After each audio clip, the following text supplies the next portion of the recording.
Time now for Eyewitness News. Call 12 for action. A Bristol woman is outraged. Her car is part of a nationwide settlement, but she says when it came time for her to submit a claim, it was rejected. So what went wrong and what should you know if this were ever to happen to you? Eyewitness News consumer reporter Susan Hogan has the details you need to know.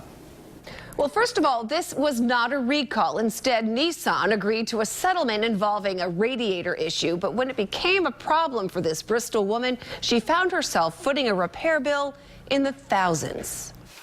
Debbie Furtado says she's a digger. She'll stop at nothing to get to the bottom of things. So when she got this notice of a settlement in the mail for her 2005 Nissan Xterra, she had to choose to do nothing because at the time her radiator was working fine. And it always said if you're not having an issue, in order to be in the class action suit, you don't have to do anything. But fast forward to just a few weeks ago when Debbie's radiator did fail, causing the transmission to totally break down. Well, that's when she got to work, pulled out all of her paperwork, and filed a claim for her leaky radiator. And he turns around and says, but you've got 122,000 miles on this vehicle, so it's not covered.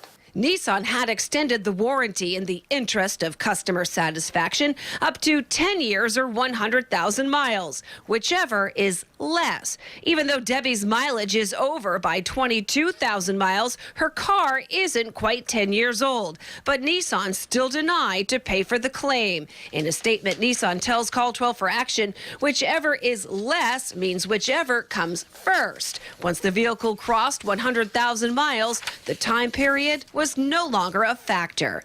Had Nissan recalled the radiator, lawyer Chris Lefebvre says Nissan would have had no choice but to fix it. The manufacturer or whoever the defendant is expressly denying liability. Now, customers do have options. If you get a notice of a settlement in the mail for your car, appliances, whatever the product may be, you have the choice to opt out of that settlement agreement. And if something were to happen, you could opt to sue the manufacturer on your own.